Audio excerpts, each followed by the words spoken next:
My name is Stephen Curry, and I can't remember a single moment in my childhood when my parents weren't fighting. Some people grow up remembering birthday cakes and bedtime stories.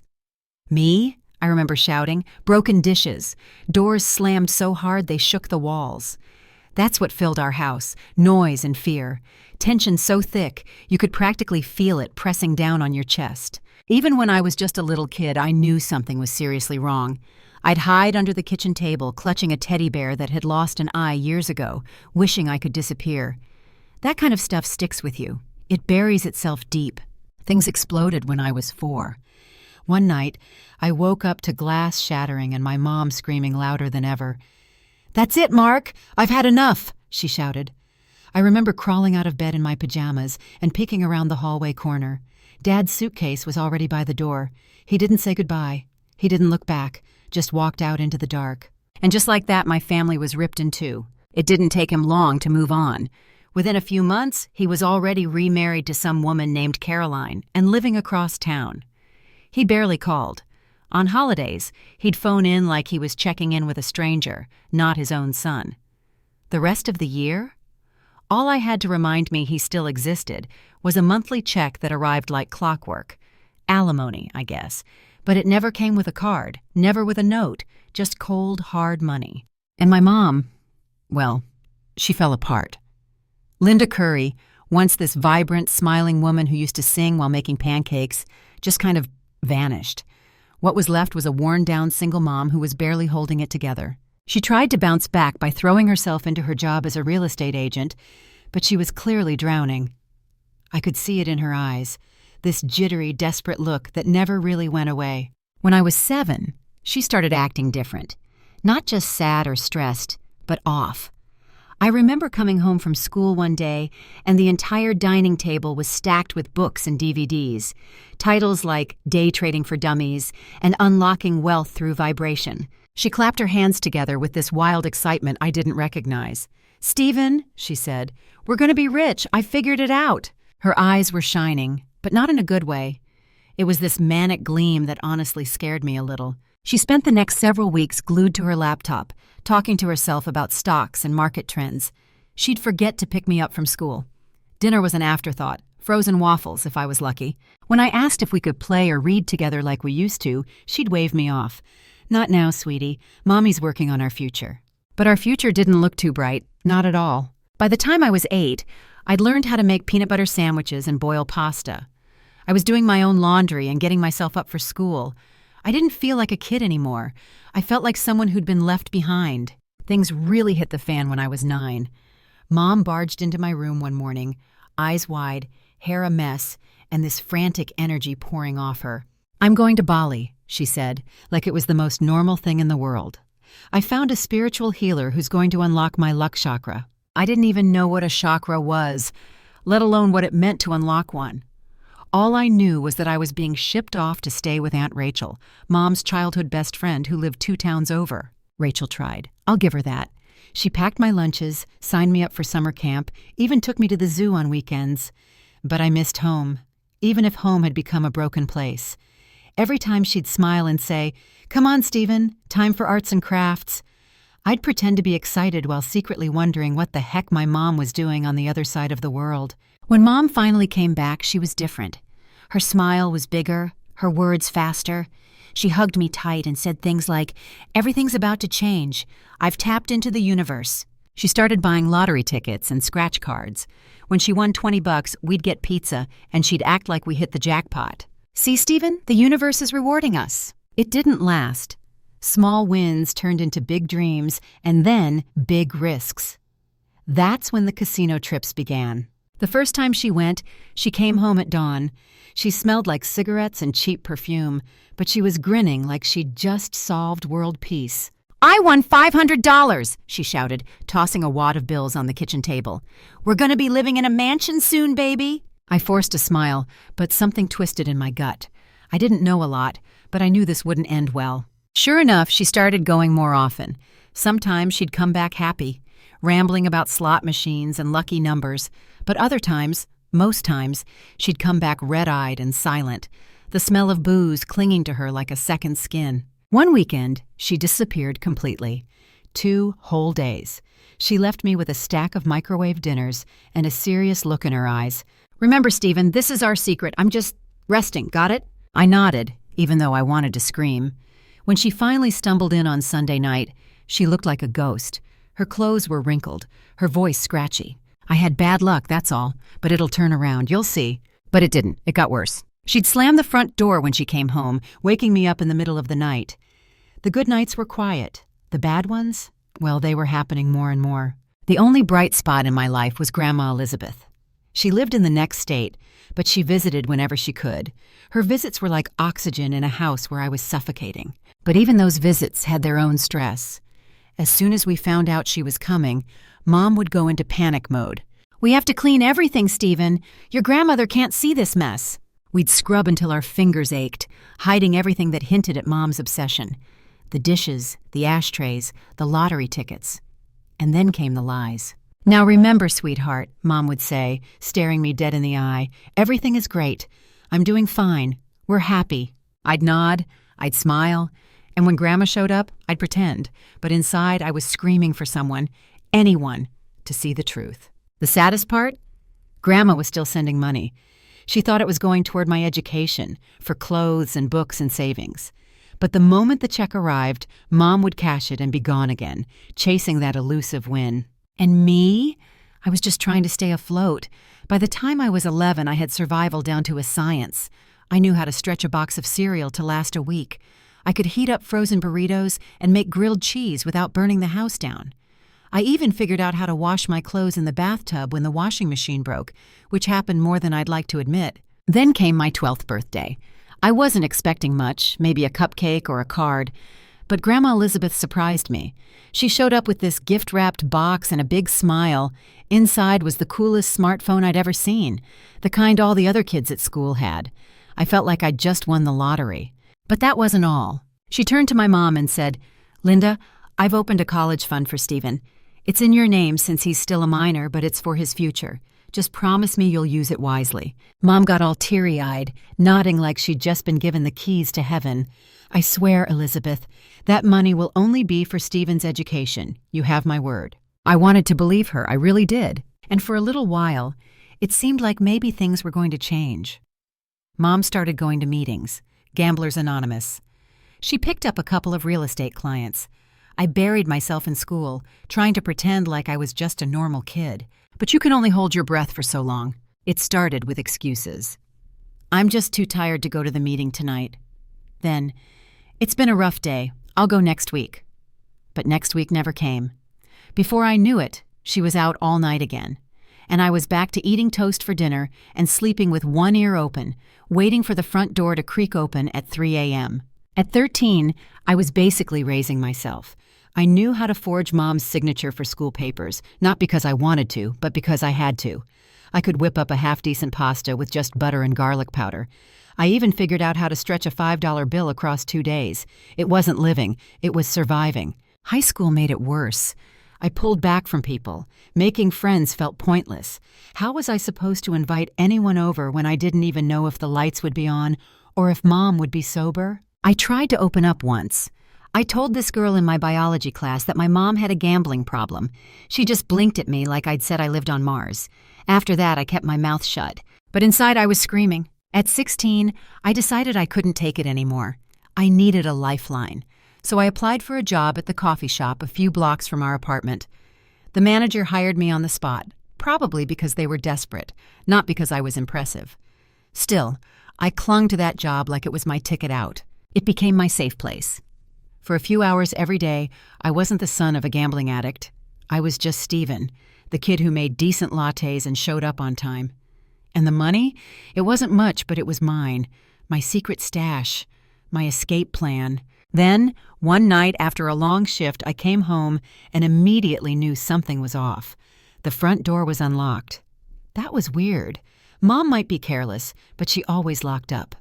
Inside, the place was a disaster zone. Clothes everywhere, dishes stacked like a Jenga tower, and this horrible sour smell lingering in the air. Then I heard it, soft crying. I found her on the living room floor, clutching an empty wine bottle like it was the only thing holding her together. She was on the phone, voice slurred, barely making sense. "I've lost everything," she whispered. "Please, just one more chance. I know I can turn it around." My heart dropped. She wasn't just talking about a bad night at the casino. She was talking about everything. I waited until she passed out, then quietly opened her laptop. I had a feeling I didn't want to be right about, but I needed to know. It took a few tries to guess the password, but when I finally got in, it was like the air left the room. The college fund, the one Grandma set up, the one Mom swore she'd never touch. Gone. Completely drained. I just sat there staring at the zero balance like maybe it would magically refill itself. My hands were shaking, my chest felt tight. I didn't know whether to cry or scream. Instead, I walked into the living room and shook her awake. "Mom, wake up, we need to talk." She blinked at me, dazed and confused. "Stephen, what's wrong?" "What's wrong?" I could barely keep my voice steady. "The college fund, Grandma's gift, the money for my future. It's gone." At first she denied it. "No, you must be mistaken. I would never—" But I laid it all out. The empty account, the transaction history, the late-night phone call. She couldn't lie her way out of this one. And that's when she snapped. "You ungrateful brat!" she screamed, her face red and twisted with rage. "After everything I've done for you, this is how you repay me? Snooping through my stuff?" We both lost it. Years of fear, anger, and disappointment exploded all at once. We screamed at each other, hurling accusations and truths that had been buried too long. And then it happened. In one blur of motion, her hand flew across my face. The slap landed hard, her ring cutting into my cheek. Everything went still. I touched my face, felt the sting and the warm trickle of blood, and without another word, I turned and walked to my room. I locked the door, slid down to the floor, and cried. Not just a few tears. I sobbed like I'd been holding it in for years, because I had. That night, I made a decision. I couldn't live like this anymore. I packed a backpack with a few clothes and the money I'd saved from my coffee shop job. When the first rays of sunlight crept through my window, I slipped out the front door without looking back. I didn't know where else to go, so I went to the only other place that ever felt like a second home, my dad's. I hadn't seen him in a while. The man who used to carry me on his shoulders now felt more like a stranger than family. But I was desperate. I showed up on his doorstep with a backpack, a swollen cheek, and more emotional baggage than I could carry. He opened the door, eyes wide with surprise. "Stephen?" Behind him stood Caroline, his wife. She crossed her arms, her lips pressed into a thin line. It was clear I wasn't exactly a welcome guest. "Come in," Dad said, stepping aside. He led me to the living room and gestured for me to sit. The air felt stiff, cold, nothing like home. I spilled everything. The gambling, the lies, the missing college fund, the fight. I laid it all bare, hoping he'd finally step up, hoping he'd say, "I've got you now, son." But what I got was a look, not of love or comfort. It was pity. He offered me the guest room for the night, said we'd talk more tomorrow. But when I lay down in that stiff bed with its scratchy comforter and unfamiliar smells, I knew the truth deep down. I wasn't wanted. That truth hit even harder the next evening. I heard him on the phone with Mom. His voice was low, but the walls were thin. "You need to come get him, Linda," he whispered harshly. "This isn't my problem. I've been paying support for years. That should have been enough." My heart cracked. I had clung to this idea that maybe, just maybe, he'd care, that he'd step in and fight for me. But hearing those words, I realized he never really had. So the next morning I left, again. This time, I got on a bus with no clear plan, just a destination, Grandma Elizabeth's house. She lived in the next state over. It was a long shot, sure. I had no idea what she'd say or if she'd believe me, but I had to try. The ride felt endless. My hand stayed clenched around the straps of my backpack.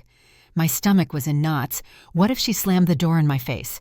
What if Mom had already fed her some story about me being troubled or ungrateful? But when I finally got there and she opened the door, everything changed. She took one look at me, at my tired eyes, at the bruise still faintly on my cheek, and pulled me into the warmest hug I'd felt in years. "Stephen," she said softly, "what on earth are you doing here?" That hug broke me. I started crying, hard. The words tumbled out through sobs. Everything I'd held in for so long, the casinos, the empty fridge, the lies, the slap, the rejection from Dad, all of it came pouring out in one emotional landslide. Grandma didn't interrupt. She just listened, rubbing my back gently like she used to when I was little and scared of thunderstorms. When I finally finished, she held my face in her hands. Her expression had changed from soft concern to something sharper, fiercer. "You're safe now, honey," she said, "and we are going to fix this." She wasted no time. That same day, she was on the phone with her lawyer friend. I sat at the kitchen table with a cup of cocoa while she used words like financial abuse and parental termination. It all sounded like legal drama from TV, but it was real. And it was happening. Mom showed up 2 days later. She didn't come in hot like I expected. No shouting, no storming. She came in small, weak, like someone who'd run out of energy to fight. But the act didn't last long. "Oh, Elizabeth," she started, with fake tears in her eyes. "Thank goodness you called. I've been so worried about Stephen. He's been making up all these stories, acting out. I don't know what else to do with him." I sat silently in this corner, just watching. Grandma raised an eyebrow. She didn't say anything. She just opened her laptop and pulled up a bank statement, the one that showed the drained college account. "Would you care to explain this, Linda?" Mom stared at the screen, her mouth opening and closing like a fish gasping for air. "I can explain," she stammered. "I just borrowed a little. I was going to pay it back." Her voice trembled, but not with guilt, with fear. She knew she'd been caught, and there was no squirming out of this one. "You don't have to explain anything to me," Grandma said coolly. "But let me be clear. That house you've been living in, I own it, bought it as an investment, and I'm selling it." Mom went pale. You can't do that. Where are we supposed to go?" "We?" Grandma tilted her head.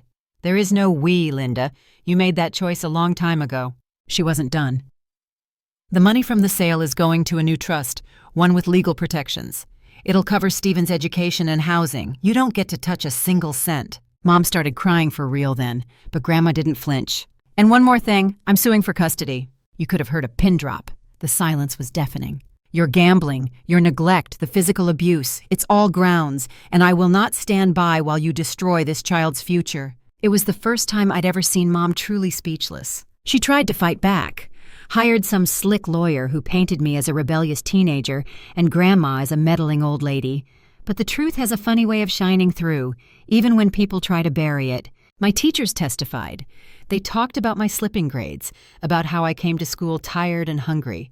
My boss from the coffee shop spoke about how hard I worked, how responsible I was for my age. But the final blow came from an unexpected source, Mom's sponsor from Gamblers Anonymous. She broke confidentiality to speak in court because, as she said, enough is enough. She painted a clear, painful picture of Mom's addiction, her relapses, her lies, her refusal to get real help.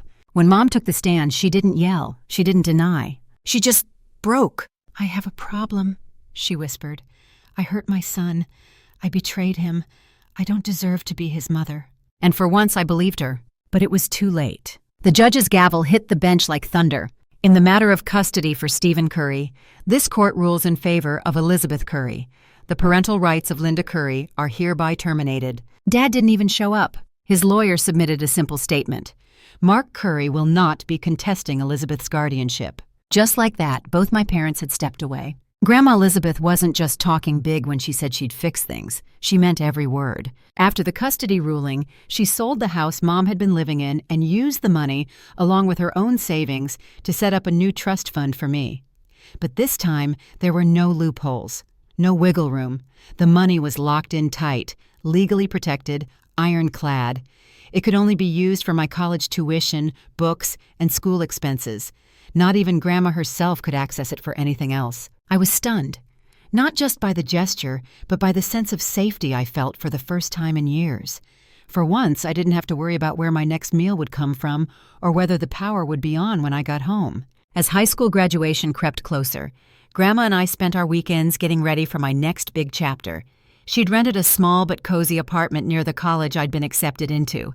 We went furniture shopping, painted the walls together, and even argued over curtain colors like a sitcom family. But it was also normal, and I clung to that normalcy like it was the most precious thing in the world. One afternoon, while we were putting together a bookshelf, Grandma asked, "So, have you thought about what you want to study?" I paused for a moment. The answer had been growing in me for a while. "Social work," I said finally, "and maybe a minor in psychology." She looked at me with a quiet surprise, then smiled. "Because of what you've been through?" "Exactly," I nodded. "I want to help kids like me. Kids who feel invisible, who live in chaos but don't know how to ask for help. I want to be the person I needed when I was younger." Her eyes got misty, and she pulled me into a hug. I think that's the most beautiful thing I've ever heard. But even as I started settling into my new life, peace didn't come all at once. My heart was still tangled up in a web of emotions I didn't know how to process. I was relieved, absolutely. I was finally safe.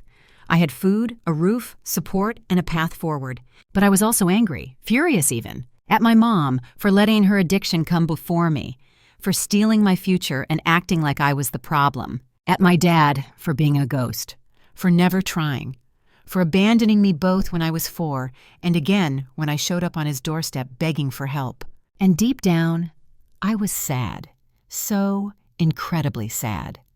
I grieved the childhood I never had, the kind of mother and father I wished I'd had, the birthday parties that never happened, the school plays no one came to see, the quiet dinners I always dreamed of. Sometimes I'd sit in my new apartment, all alone, and cry without even knowing exactly why.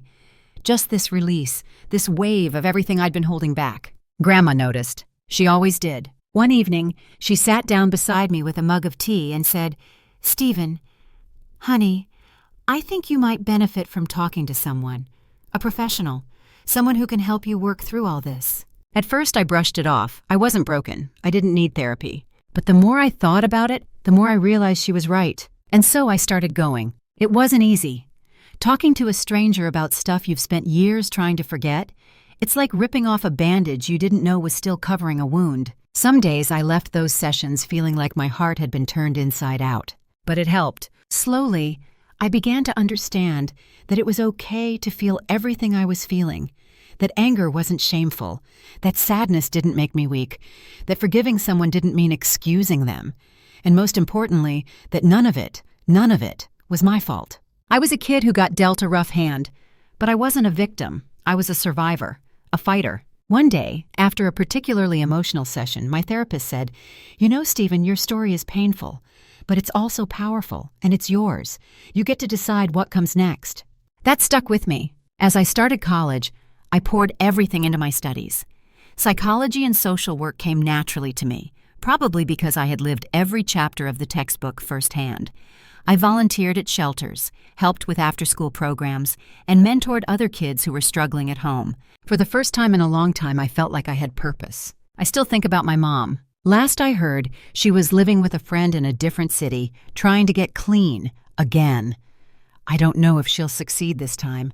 I hope she does. Not for me. For her. I haven't reached out, and I'm not sure I will anytime soon. I need this time to heal, to rebuild, to focus on the life I'm creating without the shadows of the past dragging behind me. As for my dad, I let that ship sail. He had his chance. More than one, and he let it pass every time. I'm not angry anymore. Well, maybe a little. But mostly I've let go. I had to. Because carrying all that pain was like dragging a suitcase with broken wheels. You can do it, sure, but it wears you out, and I was tired of being tired. The day I moved into my campus apartment, Grandma stood in the doorway, holding a pot of spaghetti and tearing up like she was sending me off to the moon. "You're going to do amazing things," she said, hugging me tight. "I'm so proud of the man you've become." I hugged her back, overwhelmed by gratitude. "I wouldn't be here without you." She smiled, kissed my forehead, and said, "You were always here, Stephen. You just needed someone to remind you." Now, when I walk across campus, books in my backpack and earbuds in, I sometimes think about that little kid hiding under the kitchen table, wishing the yelling would stop. I want to go back and tell him, "Hold on. It's going to be hard, but you'll make it out. And when you do, you're going to be someone strong, someone kind, someone who matters." Because I am. I am Stephen Curry. I am not a mistake or a burden or a disappointment. I am not defined by my parents' failures or their broken promises. I am a survivor. I am a student. I am a future social worker. I am a fighter. And for the first time in my life, I am free.